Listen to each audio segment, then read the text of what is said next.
Good evening, guys. Welcome to Connect Live, the Wednesday Drive. The only way to get home on a Wednesday evening, the only way to beat traffic, and the only way to get insightful content about cars. This is how we do it. And you know, kama kawa, kama dawa, we always start by you sending us your greetings and telling us, mko wapi, mnatuwatch kutoka wapi. We are going to use more of English because one of our Italian viewers requested that we use more of English, although they are getting to learn Kiswahili as well. Also, our Ugandan friends, welcome to this show. Our viewers from Zambia, karibuni sana, and also our audience from Botswana. Welcome to Connect Drive, the Wednesday Drive. Now, highlights of the week before we start, getting the updates of where you're watching us from. I got a chance to drive a Nissan Kicks. There has been content about it on my social media pages. The Nissan Kicks is actually a very interesting vehicle, the Kicks e-Power, because it's a subcompact crossover SUV that has the performance of an EV with the range of an internal combustion engine. The average fuel consumption of a Nissan Kicks is around 21.9 kilometers to the liter, and or they even the you know what 21.9 kilometers to the liter means. The Kicks has a 41-liter fuel tank, and the range of fuel is 900 kilometers. That means a Kicks can drive from Nairobi to Mombasa and back and again to Mombasa. That is how efficient that Kicks is, because it's 500, yes, na ifike mahali karibu Mombasa. So 900 kilometers on one single tank. Hii sijui tukifanya fuel economy test itatupeleka hadi wapi jameni. Not unless tuende nayo South Africa. Yeah, because that is how the fuel economy game is going. That's how advanced we are getting in terms of fuel economy. The other highlight of the week is I got to drive the Nissan Kicks. Next week we are going to have a review of the Honda CR-V, the one that has a 1.5-liter turbo. And part of the highlight of that review will be, why is the Honda CR-V expensive? Because the CR-Vs are very expensive. We are looking at a difference of close to $1 million if you compare them to some other crossover SUVs in the Kenyan car market. So these are some good insights that will be coming your way. Also, no, last week niliwaambia kuhusu ile trading tulipiga. We might be giving you some more of Mombasa content. We have a client who wants to get a car on hire purchase, so I think that is content we can redo for you guys. Today we are doing, we have a question and answer session, so you can answer all your car related questions. And I don't know why watu hawajafika bado. So the people we have here, Josh Homan, glad to be here. Moses Mwangi watching from Gikambura. Simon Mwema Peter watching from Mombasa. Simon Mwema is ni clearing agent moja mnoma sana pale Mombasa. Thank you so much, Peter, for always Simon Mwema Peter, thank you so much for always clearing cars in time, and also even going through past the hurdles that come with everyday clearing. We have Aunties Mwans anauliza mambo vipi Wakabi, mambo iko poa sana. We have Mesut who is also here. So let's continue telling us where you're watching us from, and as you do that, I would also like to remind you that Neon Mobility is one of our subsidiaries in Eldoret, na Neon Mobility iko pale Pioneer, karibu A to Z. So watu wa Eldoret, we are there to serve you, and Neon Mobility is one of our brands. And come next week, we are going to have a clinic for the hybrid guys from the 5th and the 6th of December. So if you own a hybrid, before you go home and you're in Eldoret, make sure you make your way to Neon Mobility, and we are going to have your car checked out. You're going to check out the battery life. If you're lucky, we might get to have a free service. If you're lucky, note here. And also, we are going to give you a free mechanical check and a 71-point check before you go to Shago. So what were hybrid were Eldoret, hybrid Eldoret, Kitale, and the surrounding areas. We've got you sorted on the 5th and the 6th of December. Josenderi is checking in from Dadaab. We have Lek Kim is tuned in from Ngong. Good work as always. Asanteni sana. So hizo maswali ziko wapi? Robert Ranger is watching from Luanda. Nick Bala is saying keeping tabs. Nikipata pesa tu hivi, I know what to go for and who to tag along. Thank you so much, sir. We are also looking forward to serving you. Maswali ziko wapi, guys? Where are the questions? I'm looking forward to the questions. Leo niko na psych sana ya kujibu hizi maswali. What else? What else do we? The other thing is to get daily updates on the Kenyan car market. We have a WhatsApp channel, so you can click on that. What else? Before maswali zianze kukuja, I want to look at what I may have left out. Well, today I'm also leo tuko na nduthi. Hii nduthi yetu hapa inaitwa nipeleke na Rieng. So wale wase wa Kisumu wako wapi? There are some guys from Kisumu that I cannot see here, but I'm hoping watakuwa ndani. So we have a few questions coming in. We have Cromwell Sunday saying greetings Eric. Pale WhatsApp nimekutafuta tangu September sijakupata. I had asked about which cars on direct importation a person with disability within a budget of 1.5. Thank you so much. I think there might have been a communication breakdown somewhere, Cromwell, but I think for 1.5, if you are a person with disability, it's possible to import a Mazda Axela or a Mazda 2. It is very much possible. So what you can do, tomorrow, just inbox us on WhatsApp. We are going to take you through the process, moja kwa moja. In fact, send your message, Sai. We'll have Winfred bookmark it, and I'll take care of it tomorrow, first thing in the morning. But one of those cars is the Mazda 3. It's possible to import it as a PWD without factoring in the taxes. Another vehicle would be the Subaru Impreza. It's also very possible to bring in a Subaru Impreza. The other vehicle that we can look at for that kind of budget is a Toyota Fielder. The list is endless, but the good thing is let us get to know what your taste is and which cars you have in mind. Alafu tutakusort. So worry not, worry not. Simon Mwema Peter, I hope you can see that question right there, because Mwema might be the person to sort us out in terms of pale kwa PWD. Tuendelee hapa kwa Antis Mwanza anasema wacha tuanze na tag. How can you compare the kicks to the Eclipse? Well, kicks versus Eclipse, that's a very interesting comparison. Although I feel the kicks e-power would be compared to the Eclipse PHEV. And the Eclipse PHEV is quite a big deal because the average fuel economy from a kicks is actually, if you think about it, or if you read about it without being open-minded, you might think that it's unrealistic. One thing about the Kicks PHEV is that it has a very long range if you are driving it on EV mode only, especially within town. The Eclipse, the problem of the Eclipse is once the battery has been discharged and it's a PHEV, if you use EV mode for a very long time, you will discharge that battery. And so what will happen, since it will take very long for it to be recharged by the engine, you are going to have fuel economy that is not so good.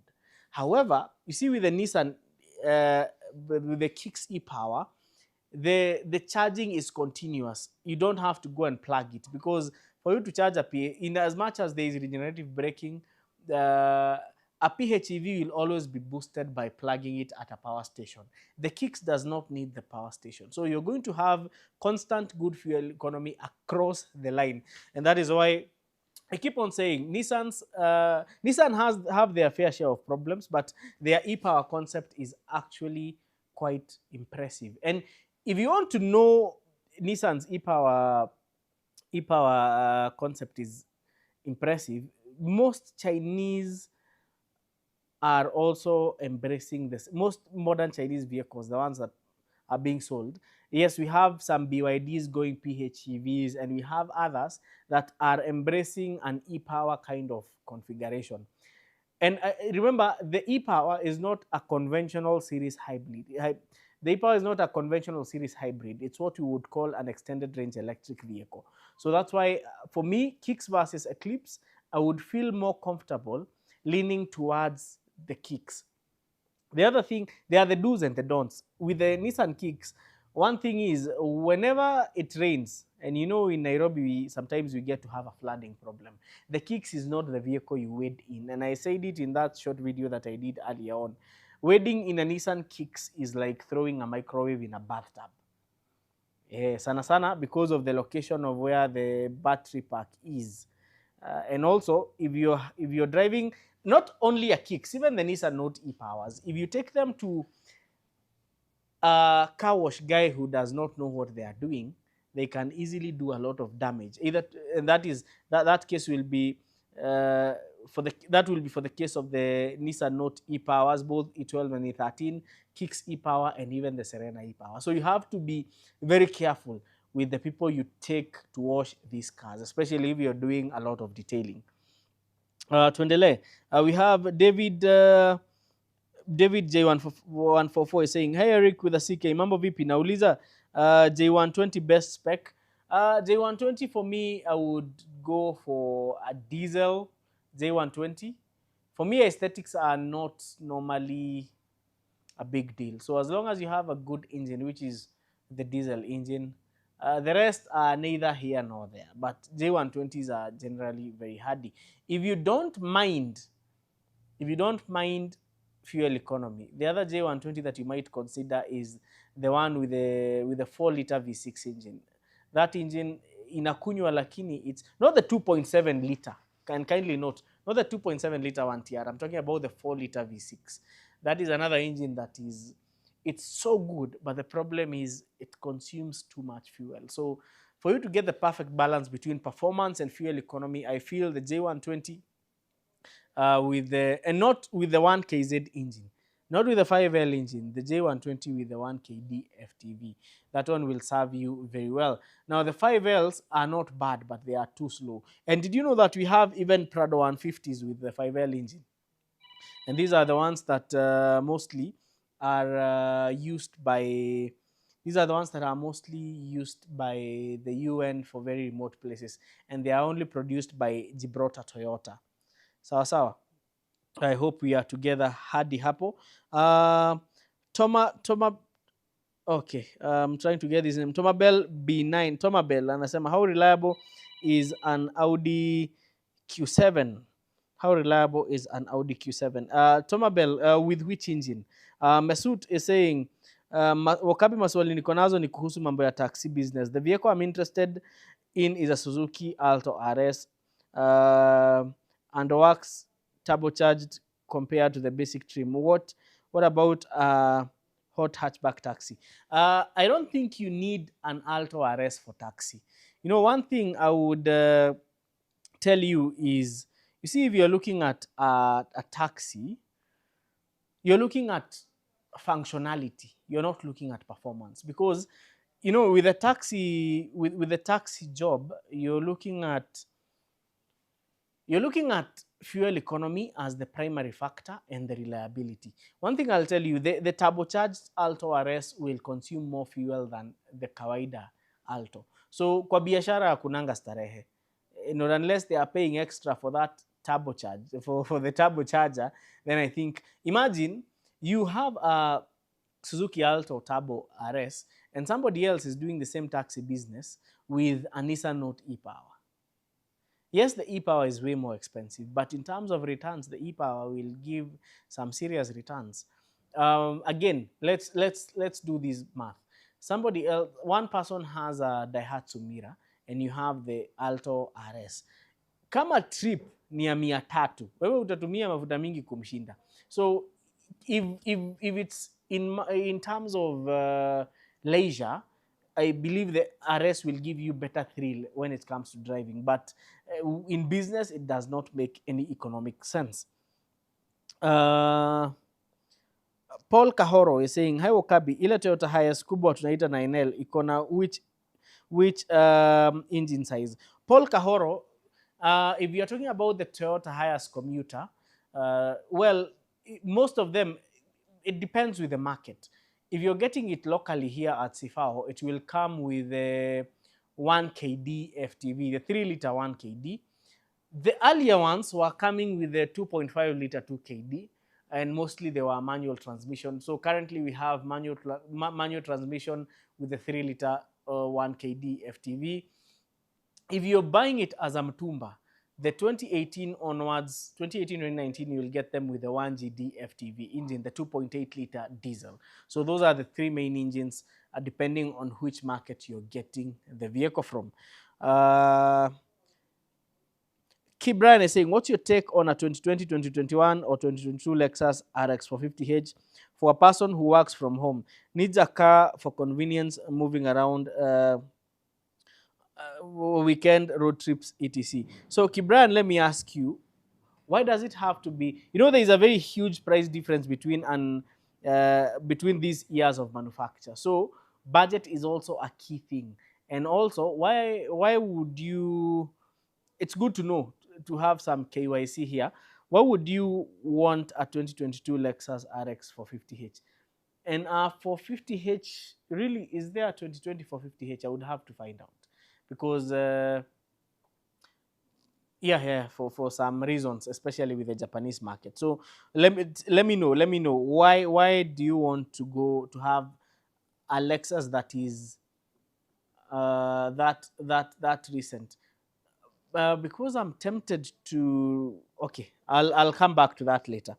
Colin Stogoch is a late comer today, and we have Inda Kwasafu. He's saying, thank you, Mr. Okabi, for sharing motoring wisdom. What are the pros and cons of owning a Pajero Mini compared to a Suzuki Jimny? I think the Jimny has been tried and tested, but the Minis are not bad. I only find the Minis to be too small.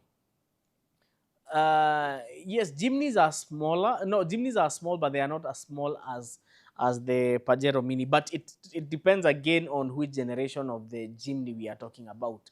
However, the Pajero Mini is a good car. Just make sure it's not a GDI when you are buying it. But for me, any day, anytime, I would go with the Jimny. Justin Karaoke saying, hello, Eric. Between a Fielder hybrid and a Honda Shuttle hybrid, which car is value for money? Very nice, very nice, very nice. Hiyo acha hata niweke simu chini, because hapa kuna debate. Toyota Fielder hybrid versus the Honda Shuttle hybrid. Let's start with the differences. The Honda Shuttle hybrid comes with a lithium-ion battery. The Toyota Fielder hybrid comes with a nickel hydride battery. How does this impact the long-term ownership of this car? Well, the lithium-ion batteries tend to last longer compared to nickel hydride batteries. And lithium-ion batteries can last up to 20 years depending on how well the car is serviced. And that is why rarely you will find a Honda Shuttle with a hybrid unit problem, not unless the owner is very careless.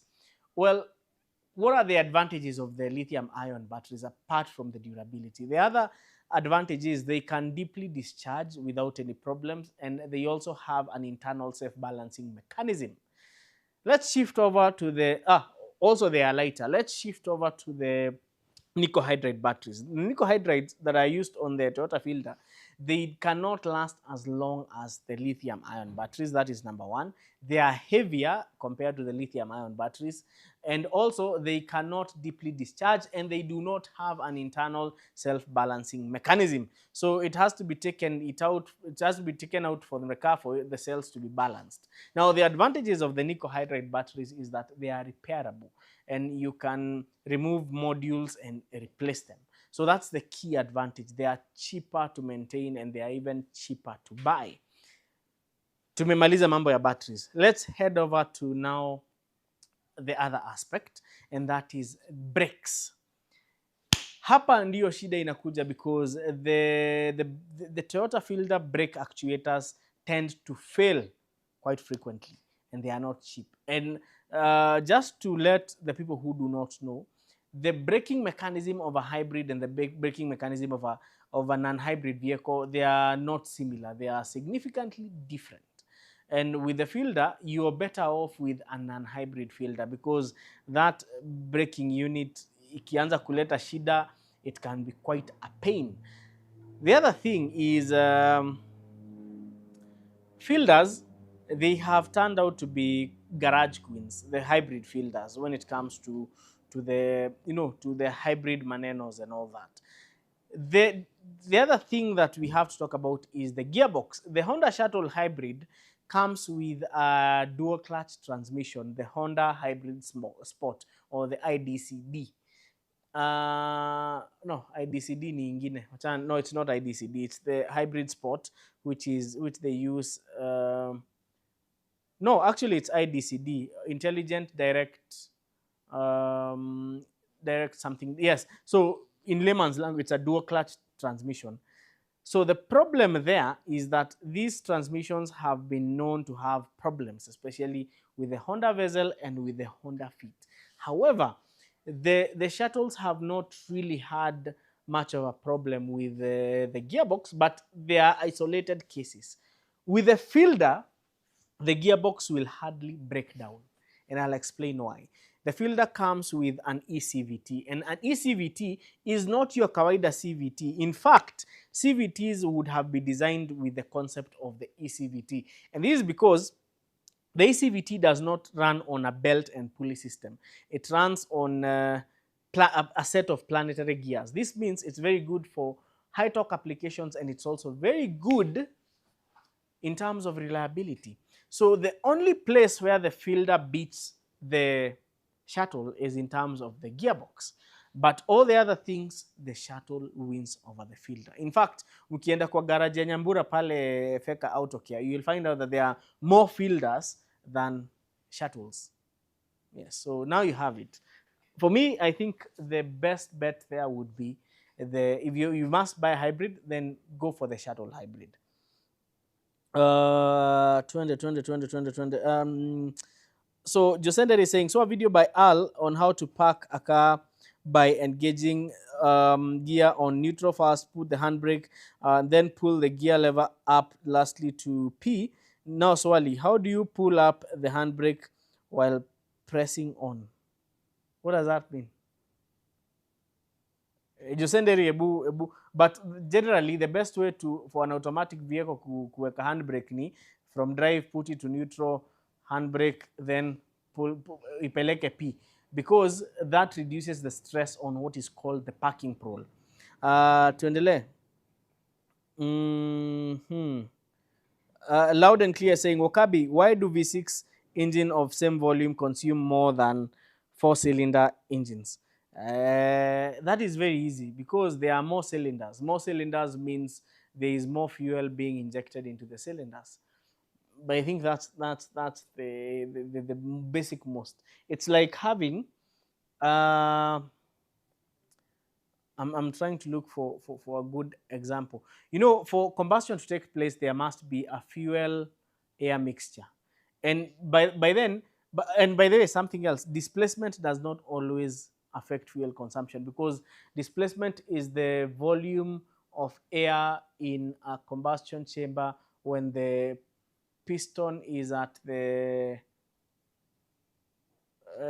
lowest point. So your volume ndio inakuanga displacement. So yes, the V6 will generally have ni kama even the straight 6. If you're looking at a 2-liter Mark II with a straight 6.1 GFE, the fuel consumption might be slightly high if you compare it with a 2-liter, 2-liter, say another 2-liter 4-cylinder Toyota engine. It's just because with the cylinders we have to put in, there is more fuel injected in these cylinders. But one thing about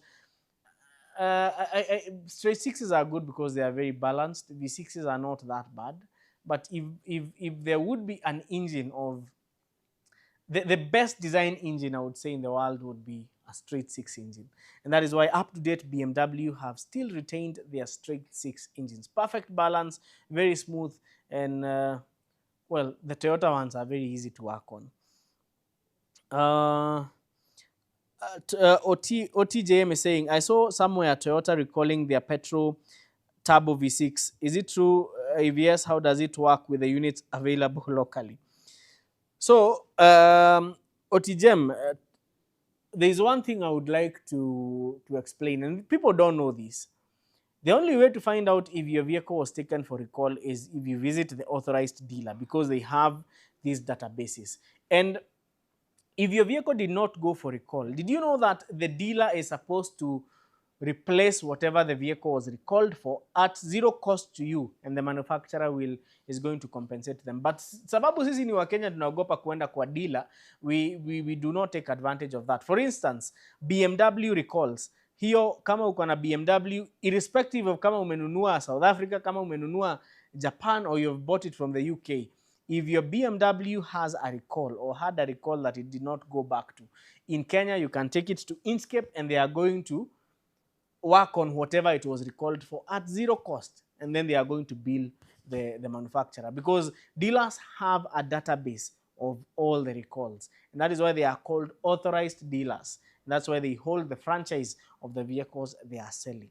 So I think we need to also put out a lot of education out there to help Kenyans know what rights they have, even if they did not buy zero mileage cars. Kibrian is saying, I'm seeking a car that is comfortable to drive for long distance, e.g. when going home from city, specifically 2020 RX for 50H. Yeah, they are not bad. They are hybrid, but you should also look at the NX200T. I think that's a vehicle that you also need to put your eyes on. Kirui Gideon, I'm saying, Wakabi, what's your take on the Subaru XV and the CX5 petrol? Is it a comparison? Bwana Kirui Gideon, both of them are good cars. They are good cars, but I would like us maybe to go deeper so that we can find maybe what is it you're looking for in between the two cars, because both cars have their strengths and they also have their weaknesses as well. Loud and clear saying Nissan Dualis versus X-Trail old models, up 2010. Which one is value for money? So if you're looking for a Dualis, most likely it's going to be both cars zitakuwa powered na MR20. They are going to have the CVT transmission, some with the stepper motors, others without. Both have similar problems, only that the Dualis is smaller compared to the X-Trail. I think that's the only value proposition the X-Trail might have over the Dualis. Otherwise, they are just they are cut from the same cloth. Scotty KE is saying, hi Eric, which locally BMW would you recommend? Budget 500k, prioritize reliability and low maintenance cost. E36. E36 would, I think for me, the E36 would do. Which other one? The E36 is not I think the E36 is one of those Beamers that are not very problematic, and they would be ideal, especially for low budgets as well. Tuendele, Kathia Jose is saying, hi Wakabi, what could be the best solution for Suzuki Swift gearbox? When you engage reverse gear, sometimes it jacks and loses power. Even when you drive it, it will struggle, stop and engage again. Kathia Jose, the best solution is to replace that gearbox. Paul Kahoro is saying, kuna hii gari inaitwa Toyota Urban Cruiser. Talk about it, Wakabi. The Toyota Urban Cruiser is basically a rebadged Suzuki Brezza, which is made in India. So it is not a bad car. They are reliable. They are subcompact crossover SUVs that are built for economy. So depending on what you're looking for, it's not a bad car. Joshman is saying, Josh Homan is saying hybrids have better fuel economy in town. Yes, Josh Homan, actually that is true. But when you're pushing them over long distances, things might change significantly.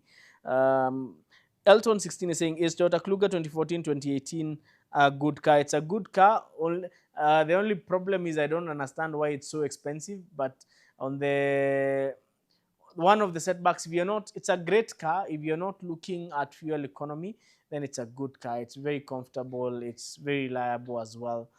It looks good. It's quite a looker actually. Engineer Said Ibrahim is saying, we love in Somalia. Thank you, asante sana engineer. Jeff Mugai is saying, niaje Eric, 2019 Forester inakam na transmission gani? Jeff Mugai hiyo inakam na Lineatronic CVT transmission. However, before watu waruke sana, the electronic CVT transmission is significantly different from the Toyota CVTs, the Nissan CVTs, the Honda CVTs in one major way. The belt that is uh, that is used to connect the two variators, the two pulleys. With Subarus, it is made of a very hard material, and I would call it in quotes metallic. Kindly note, in quotes metallic. So that means it is very hardy. Yes, although it also needs, now that means it needs very good lubrication. So Subaru Lineatronic CVTs are some of the most reliable CVTs. If well serviced, these are very good CVT gearboxes if you compare them to others. Sawa. And the other thing is, if you drive a Subaru, by the way, I need to remind you this, you have to take advantage of the free Subaru clinic that is happening at Subaru Kenya. It ilianza Monday and it's going all the way through the week. So kama uko na Subaru, pop in pale Subaru Kenya, waambie umetumwa na Eric, they should be able to do a free checkup for you before you start the holiday safaris. Martin MM is saying, hey Eric, you hope you're great. Niko sawa kabisa. Nissan Tiana 2008 itakunywa aje ikienda Nairobi to Subukia around 200 kilometers, so it's 400 kilometers. Martin, hiyo Nissan Tiana iko na engine gani? Because that's also a key factor. Martin Karaoke is saying, hi, talk about Suzuki Fronx and Suzuki Brezza, both pros and cons. Actually, the Fronx is smaller than the new Grand Vitara. And one thing about the Fronx is between it and the Grand Vitara, the difference is very minimal. It's just the packaging, and the Fronx is a bit smaller. And it's also the same family with the Brezza. These new age Indian-made Suzukis. But one thing about them is that they are very reliable, they are very economical. They are good for town and also once in a while driving to Ushago. The only thing you have to know is that they are not built for extreme performance. So they might not be.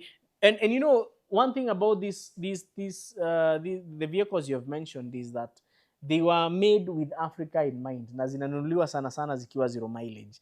So they are cars that can last a very long time. My take is they are great cars, by the way, if you're looking for functionality. Kama unatafuta functionality, they are great cars. We have who else? Mark Kachagua 920 saying, thank you Bwana Wakabi, excellent work, asante sana. What's your take on the 2019 Mercedes-Benz Jet Van 350D? 350Ds, they are cutting. You know, one thing about Mercedes-Benz is that you'll find their engines do cut across various models. So these, if you look at even the E-classes, there will be a 350D somewhere. If you look at the G classes, there'll be a 350D somewhere. If you look at the V classes, there'll also be a 350D somewhere. So these engines cut across models, and they are not bad. They only need good and meticulous service. But the other thing that you should also ask yourself is, what do you want the Jet Van for? That should be a good question, because if you misuse a car, then mambo itakuwa, you have to use the car for the correct purposes. Yeah, so I would say it's not, if it has that engine, well, it's not a bad option. You get a good balance of power and performance. So Mercedes-Benz has something that Toyota is also known for, using one engine across so many different models. And I think one thing about the Benz lineup is that actually that engine is called the OM642. If I'm not wrong, that should be the OM642.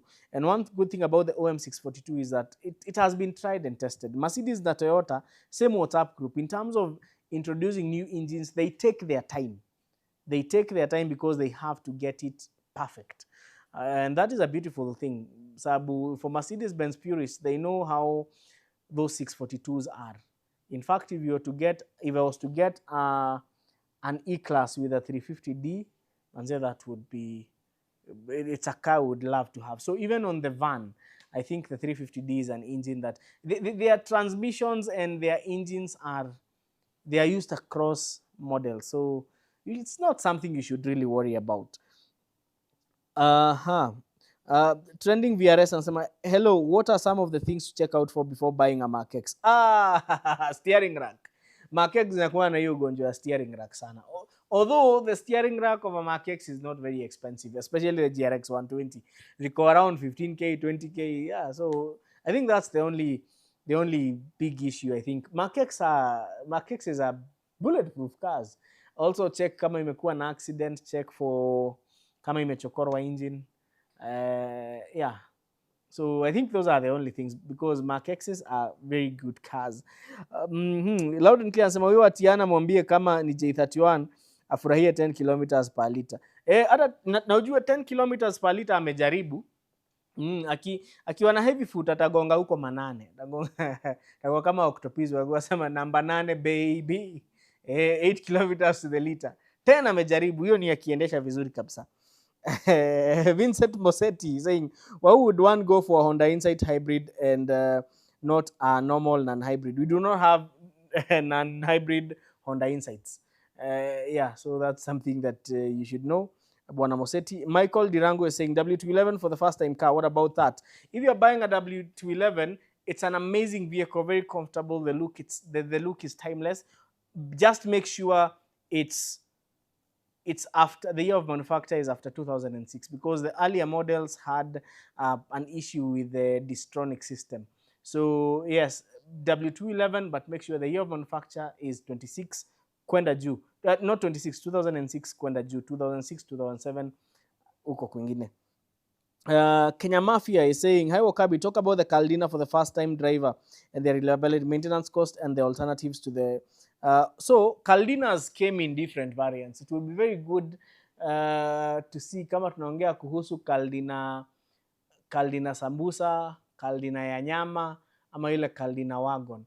But generally they were reliable. They only set back, and they also came with so many engines. Some of them even came with the famous 3S GTE, the turbocharged one, and they were performers.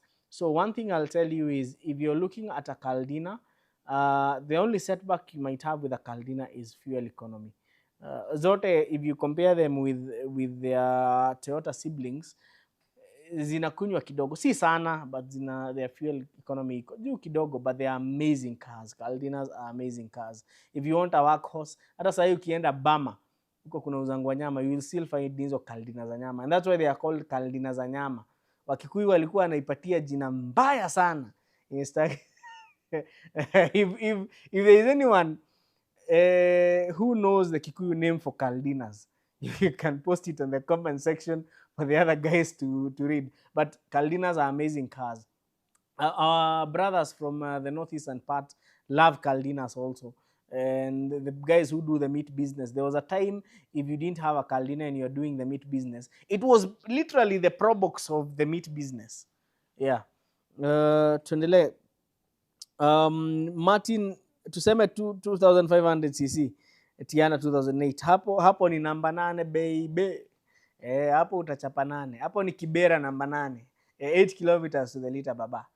But ukiendesha vizuri, it can get to 10. So just make sure your foot is not heavy. And assume you drive that vehicle to Subukia very well. 400 kilometers. So if you're using 10 kilometers to the liter, on a good day, you will have consumed 40 liters. 40 liters multiplied by the cost of 1 liter of petrol. However, 10 is the extreme best for a 2.5 liter Nissan Tiana, especially at 208.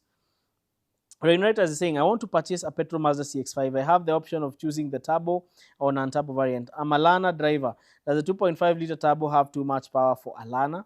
Rainwriters, to be honest, yes and no, because you can always control your foot. The 2.5 liter turbo CX-5 is an interesting one, because it has different power outputs depending on the octane rating of the fuel that you use. But generally, it's an amazing vehicle. I feel that the best CX5 you can own is a 2.5 liter turbo with all-wheel drive. That's probably the best CX5 you can ever know. You can ever own. The only setback, small setback, is the fuel consumption of the 2.5 liter turbo is on the higher side. Yeah, so that's the only thing you have to actually gamble with. But it's an awesome vehicle. It drives very well. And the other thing is, you will not be a learner forever. You will get used to it. Harmless Level is saying, hello, Eric. Can 2017 Subaru Levoque be a first-time car owner car? It's not bad, but just make sure, the FA20 and FA16 engines they are very sensitive. So just make sure from where you are buying it, haijachokorwa, haijatumika oil mbaya, the gearbox, they have been using the high torque CVTF. Just make sure it's a clean unit, because if it's not, itakupiga viboko sana. Rainwright, who else? Haron Atinda is saying, hello, how is Ipsam 2001 4x4? Are they reliable? Very reliable, but very thirsty. Vox the Boss is saying, Eric, we didn't settle this debate. What's the best way to manage a DPF Mazda CX-5 for somebody who wants a weekend car and finds the 2.2 liter lazy and the 2.5 liter Gazla? Cleaning the DPF is one of those things. And also, once per week, when you drive that car for a long distance, the DPF will regenerate. So as long as you use the correct oil, make sure you regenerate the DPF, and once in a while use a DPF cleaner, the vehicle should be fine. Hi Eric, how's your Trooper holding on? Now, which parts do you find failing often? Talk about the first gen Troopers and what year you feel it's best. My Trooper is holding up quite well. We are getting ready for Mad for Fun 5.0 that is happening in Naivasha. The only setback with my Trooper is that most of the time I abuse it a lot.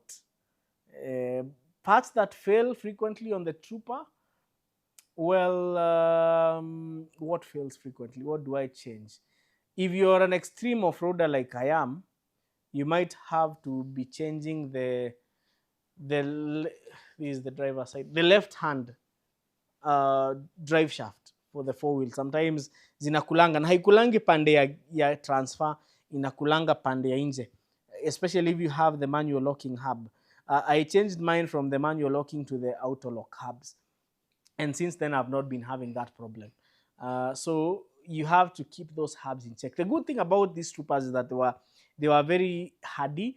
The disadvantage is they are not very fast. They are not very fast, and they don't have the refinement of a modern SUV. So when you're buying it, you have to buy it out of love, out of wanting to own that car, and they need a lot of patience. So the engine on mine is a turbocharged C223A, but it is running on a Mitsubishi turbocharger because it's bigger. It's actually mine. We adapted the charger to fit in a turbocharger from a 4D56 from a Pajero. So that's the turbo I'm using on it. So there are some mods around it. The C223 is a very stout engine, and that is because it does, instead of using a timing belt or a timing chain, it uses timing gears. So even if you are to downshift aggressively, there isn't much engine damage that can be done. The other thing I think I've struggled with the Trooper is the heater plug relay. Hiyo nayo mnasumbuananga sana. I don't know if it's an isolated case, but I know that thing sometimes spells trouble. So but za uzuri hata relay ya heater plug kichapa, unaenda tu unachukua waya, unawekelea kwa terminal ya positive ya battery, alafu unawekelea pale kwa heater plugs. Inaitwa kuchoma direct. And you see, that is something that you only do once per day in the morning. Yeah, so, and that's why I love old cars. You always have a way to bypass something. Hiyo ingekuwa bana 1 kd, ikuwa na hiyo shida, the fixes would be very expensive. Loud and Clear saying, Wakabi Nissan Note e-Power 2018 eco-reliable. It has a good pricing proposition. Yes, I agree on the pricing. The only thing with these e-Powers is that they require a lot of care. Do not wade in deep waters nazo. That is one of the do's and don'ts with the e-Powers. Also, make sure you check their water pumps quite frequently, because once those they have a tendency of the water pump failing. That's also another defect that has been noted on the Nissan Note e-Power. Um, the slave boy is saying Mazda Demio Petrol 1500cc. What's the advantages and disadvantages? The advantages is when you get if you have watched the Konnekt podcast we did with Moses here, there's something he brought out. He said that if you want something reliable, get a petrol engine with a conventional torque converter automatic gearbox. So the main advantage of that Demio Petrol 1500cc is the reliability. The fuel economy is not that bad. So I would say the only setback with the Demio is maybe the space. But that 1500cc Demio is quite a good car. Rainwriter saying, I want to purchase a Mazda CX-5. No, Rain, I think I've answered that question. Vincent Bossetti is saying, what would one need to check when obtaining a Honda Insight Hybrid? Do a battery test. That is one thing. Yeah, that is the most important thing. And also test drive the car to make sure you don't have any power losses. The other thing I would like to know, which Honda Insight are we talking about? Are we talking about the old Honda Insight or the new one? Because the new one is far much more. No, the old one was very hardy because it had more of a parallel hybrid system with the integrated motor assist. The current Honda Insight has a series hybrid setup, and it also comes with an ECVT. So the gearbox is reliable, unlike some earlier Hondas that came with a DCT. So if you're buying but hiyo ya kitambo ilikuwa sawa kabisa, it was ilikuwa punda, but these are the one that has come recently is better, it's more fuel economical, and it's even more reliable. Antismo ones anasema, okay, Rainwriter anasema, does the 2.5 liter petrol turbo okay for Alana? Does it have to Rainwriters nimesema, hiyo gari power, I don't think power should be a big problem for Alana, because part of learning how to drive is learning how to control the throttle. Yeah, so it should not be a problem. I don't think it should be a problem. Yeah, it should not be a problem if you're a good driver, and even if you are learning. The key thing there is learning. Even if if you're careless, even if you use a snail to learn how to drive, still lazima utagonga watu wawili. Si unaona kuna watu huku wana practice kuendesha gari na Demio na bado wanagonga vitu. So it's a matter of how disciplined you are and how careful you are. So I don't think it's a big deal. Antismo anasema Mitsubishi Airtrack ile iko na 4G63 turbo. Ilikuwaje? Sisikii watu wakiongelea sana. Hiyo gari ilikuwa mnyama. It's actually a vehicle I would buy. Yusuf Karaoke saying, what is your opinion on Chinese brands like Changan and Geely? Well, Chinese brands are, one thing you have to accept is that they are here. They offer a very good value proposition. The only thing about the Chinese brands is sometimes the Chinese have a problem when it comes to upgrading too fast. The Chinese trucks are good, but for the guys who bought FAWs as the first generation FAWs, I know they have corrected that, and the first generation Sino trucks, hawa si walikuwa nakosa parts sana, because what the Chinese do, they will they learn that their truck has a certain problem, and with the next batch they are going to upgrade and work on that problem. The advantage is the Chinese are very good with improving their cars, but that leaves them with another challenge, and that is the lack of parts. In fact, before you buy a Chinese vehicle, you need to be very wary of where will I get my parts. Najua kuna mtu wako na FAW mahali, na hiyo gari basically right now it's an Isuzu. Same case with the pickups. Do you see Grand Tigers on the road again? Even the dealer for Grand Tiger, it does no longer sells parts for Grand Tigers, because the support from China is not much. So my advice would be, they are good cars. The only thing you have to do is, if you're buying a Chinese vehicle, make sure it's from a mainstream Chinese manufacturer. And by mainstream Chinese manufacturer, I mean, and I'll explain why. Changan is a mainstream Chinese manufacturer, GWN is a mainstream Chinese manufacturer, and GWN ndio wako na Haval, the Haval brand. Also, Jetua is a mainstream Chinese manufacturer. Jack is a mainstream Chinese manufacturer. Nani wengine? Gili is a mainstream Chinese manufacturer. Lakini ukienda kununua hizi gari ziko na FAO is also a FAO and Photon, they are also mainstream Chinese manufacturers. But sasa ukienda kununua hizi magari ziko na majina za watu na ni za China. Let me explain why I said that. There is something that is happening in the Chinese market that is called involution. So what does involution mean? Involution is a phenomenon that is happening as a result of the market overproducing or having an overcapacity. So what the Chinese, okay, wacha tuende polepole ndio watu waelewe. So, and let's use the context of the car market. So in China, there are so many car manufacturers, to the extent now, for them to acquire market share, they have to really drop their prices. Now, as they are dropping their prices, this means that some of them are underpricing their vehicles and others are working with very minimal margins.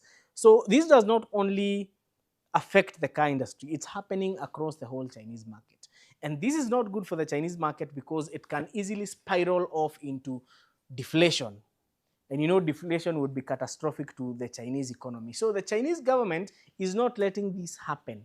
And I'm getting to the most important bit of this. The Chinese government is not letting this happen because of the adverse effects it would have to the economy. So what they are doing, they are laying down some anti-involution measures.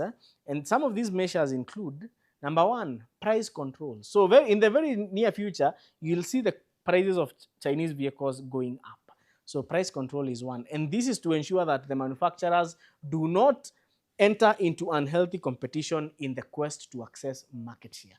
The second measure is actually what is hii kitu nasema ya spares. The Chinese government wants to remove the subsidies, and you know, manufacturing in China is very subsidized. So they want to remove the subsidies and kill the small players. The small players include hizi magari za China ziko na majina za watu. The ones that do not, they don't have a proper, you know, they are not big players. So the big players are likely to be left, but these small players, the government actually wants to finish them. The Chinese government wants to finish them to try and reduce the unhealthy competition or the overcapacity. Sawa. So that is basically about involution. So in the very near future, you might see the prices of Chinese vehicles going significantly higher because of removal of subsidies, price controls, and also now the capping of production. In fact, another measure the Chinese government is taking is to cap production to a certain limit, so that mnajua production system ya China, it is more of demand, it's more of production driven. It's a production first kind of economy. So the government wants to move it to a demand driven kind of economy to prevent the oversupply. So I hope umeelewa kwa nini nimesema some Chinese car models might disappear. Na so kama umenunua gari yenye iko na majina ya watu, in a few years you might not get spare parts. So that's why I keep on saying, if you are buying a Chinese truck, make sure it's from a Chinese truck or any Chinese vehicle, make sure it's from a mainstream Chinese manufacturer. That was a lesson in economics. Wacha tuendelee. Tunaendelea wapi? Na naona masaa imesonga sana. Okay. So kuna mtu anasema, okay, why does Toyota D4 2000cc so cheap? E.g. Avensis is going for 350k. That is OTM that is asking that question. Well, the D4s were terrible engines at that time, so that's why zinauzwa hivyo. Legrand Roberts is saying, hi Eric, I know you are not a motorcycle expert, but why do turbos in Chinese motorbikes last a lifetime, but contrary to vehicle where turbos need regular maintenance and keen observations? One thing I would like to ask you is, having interacted with Chinese bikes for a very long time, are those turbos really turbos? Kwanza jibu yo swali. We have Omogambi saying, hello Eric, you did a review of the Skyline Q50. What about the DAS steering system behavior? I heard that it doesn't use the traditional steering system. Most of these modern cars use electronic power steerings. So yeah, so most of them hazipendi maji. Okay, nimeona Wangari umeongea na rain writers eh? You can reach us out, rain writers. Our number is on the screen, 0710 844 863. Bwana Osman Roba is saying, hey Eric, I'm tuned in from Isiolo. Please advise me about Toyota Mark X for first time car buyer. I only trust you. Well, naona tumeenda dark, Andy. I don't know why I'm not on the screen. Okay, so very nice. So I think it's a good it's a good vehicle. The Mark X is a good vehicle. It's very reliable. It can withstand a lot of abuse. The only setback is the ground clearance and the fuel economy, but generally it's a very good car. We have Felix, hey Eric, fuel consumption ya Mark X 250G mpya una test lini na unalichapa na Mark 2? Very soon inakuja. Sasa hii unajua weekend zangu zimekuwa tu za kutest fuel economy, and I'm glad you're following. So yeah, we are doing it. But one thing about these the Mark X 250G, by the way, is the 250G the GRX 120 or 130? Because the 130 is, if driven well, zina push very good fuel economy, zina push hadi 10 na 11. Where is Kevin Mutegi saying, Eric, about the GRX 130, how much would the 2011 2013 clean unit go for? I know it willing buyer, willing seller, but I believe your nuggets of wisdom could make a solid decision. Basically, hizo ma GRX 120, GRX 130, no, hizo ma GRX 130, basically from less than a million to around 1.4 million, depending on how clean it is. But it can go low, hata 1.2, 1.1, utapata hizo gari poa. Rainwriter saying, thank you, Kazisafi, asante sana. Andy is saying, hello, Eric, GX 110 or GX 115? Any lead, please? I drive a GX 110. I don't think I would be selling it soon. Those cars are very addictive, by the way. They are very addictive. The GX 115. Sasa shida ya GX 115 ni moja, brother. I know most people say rear wheel drive vehicles inakuanga na shida in low traction situations, but let me tell you, if you are to replace the gearbox of a GX 115, or even move on even to the Mark X GRX 1, they don't want 35 V4 wheel. My friend, it's mechanics hate that vehicle because it's a whole lot of work. Even changing the front bushes, hiyo gari kibaru yake ni ngumu. And you know, the engine is also different. Actually, the block is the same, but the sump ni tofauti juu ya hizo drive shafts. So they do have a lot of work. But I would, if you want maximum enjoyment from a Mark II GX series, go for the GX 110. If you want to go sideways, unaenda. Comfort iko hapo. Ease of maintenance. But sasa, one of the, being a Mark II owner, a GX 110 owner, I can tell you that one problem you're going to battle with is the front ball joints. Piga kelele tu after some time. So the best thing is get genuine new ones. Usinunue ex Japan. Okay, so Rafael Nyawere saying, Eric, Kazisafi unafanya, be blessed. Thank you so much, Rafael. Drake Kevin is saying, good to hear this thing about Chinese vehicles, the GWN, the Haval, Chang'an. Good wakabi for your knowledge. You're helping more people know about cars. Asante sana, Drake Kevin, nashukuru sana. Omar anasema, Bwana Eric, hujanijibu. Niambie Omar, rudia hiyo swali. Jilid anasema, hey Eric, Kluger is a good buy. Okay. I think he meant Kluger, is it a good buy for a certain car owner? If so, which year for a second time? Klugers are good across all years of manufacturer, across all years of manufacture. The only problem with Klugers is fuel economy. If you don't mind fuel economy, Kluger itakuwa gari mzuri sana. Shida tu ni hapo kwa mafuta. Fidel Kiprono is saying Jay-Z swap kwa Mark II might want to do one for one day. Fidel Kiprono, actually I have two Jay-Z FSE engine kwa store yangu. The 3 liter the 3 liter 6 cylinder. My only worry is the FSE part. Sikuwa napenda sana hizo my FSE direct juu ya carbon deposit, but I didn't want the turbo because the turbos are too expensive. But I can undeform my FSE by just changing the cylinder head. It's that easy. and something I'm looking forward to. The only problem I might have, since the GX110 is my daily runner, nikiweka hapo fuel consumption itapanda sana, because right now I'm comfortably doing 10. If I do the 2J on it, bwana, itaanguka sana. Unajua hali ya uchumi, tumekandamizwa na uchumi kidogo. Tiger, but it's a good swap, it's very easy. In fact, the gearbox zinaingiana, hakuna haja ya adapter plate. I have that, trust me. Sinimi na kushow gearbox hapo inaingia meshing perfectly. Tiger Jones saying, hello CK, what's the Mazda Atenza fuel consumption figure from the 2.5 liter Monday 13? Nasikia ni rumors. Mimi nimeendesha CX5 ya 2.5 liters na nimeachieve hapo 13-12. I think the game changer is how you drive the car and where you drive it. Kama gari yako ni ya tao, hiyo 13 sahau. Kama mguu yako ni ya kilo 10, hiyo fuel economy sahau. But if you are a good driver, hiyo gari, I believe it can push those limits. I believe it can push. The problem, shida ni dereva. Shida ni nani? Shida ni dereva. Loud and clear saying, Wakabi, mbona Suzuki Escudos ni expensive, even the old ones, pricing ya Toyota. They are hardy and reliable. Paul Marigi is saying, hi Eric, how is the 2018 Nissan Tiana when I put a CVT aftermarket cooler? Actually, for the 2018 Tianas, you don't need an aftermarket cooler. No, because this generation of the Xtronic CVT has been improved. Does no longer have a cooling problem. The only thing you will be required to do is service it meticulously. There's a client we sourced one for last year, December. Wangari, was it last year, December? Yes, we sourced one Tiana, and 1 year down the line, it's still working perfectly.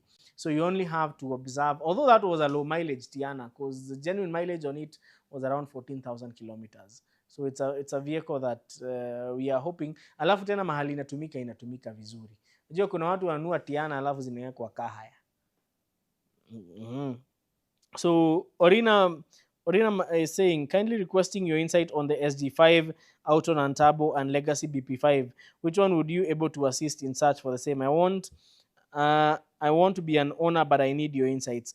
For me, Mr. Orina, I would prefer the SG5 because the SG5 has better. No, BP9 is actually an. Mesema BP5. BP5 in Legacy. So instead of you getting a Legacy, why don't you get the SG5, and the SG5 has better ground clearance? Yeah, so I would really lean towards the Forester SG5. Gift Kimati is saying, between VITS 2 and Z FE and Starlet for EFTE, which one is fast? Hey, Bwana, you see, Gift, here we are comparing two very different things. And we are comparing an engine that is built for fuel economy and an engine that is built for reliability and also a bit of thrill. You know, the for EFTE one, it employs the use of forced induction. Hiyo ni kitu moja nataka ujue.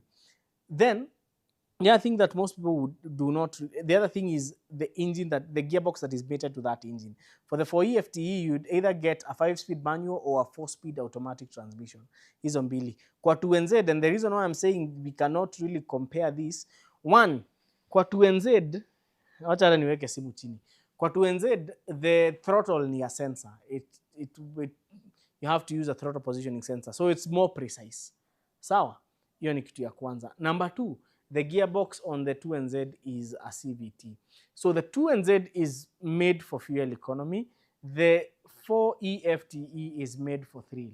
So I don't think hizo engine tunaweza compare. It would be, it is not right to compare those two engines. And I think Masai imeenda, it's 9:15. Last question I'm taking.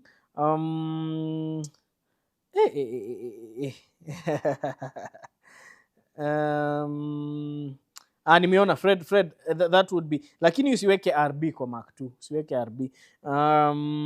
RB, make sure if you're getting an RB, make sure it does not, ni vizuri, you know, with this problem mating it to the Mark 2 gearbox. Sikumbuki code ya gearbox ya Mark 2 of head, but it's a U something. So yes, I think we can call it a show. Keep Prono, asante sana. Maswali ingine tutakuwa na Q&A ingine hapa next Wednesday, and we are also having some very good content way ahead of December. Wase wa LD, kumbukeni kuna hybrid clinic that is on the 5th and the 6th of December. Watu wa kupenda off-road, kuna Mad for Fun 5.0 from the 12th of December. So mambo ni live December ni mwezi wa will be in a festive mood even with the car world. So yes, thank you so much for joining us. It's always a pleasure holding this Wednesday night live, the Konnekt Drive.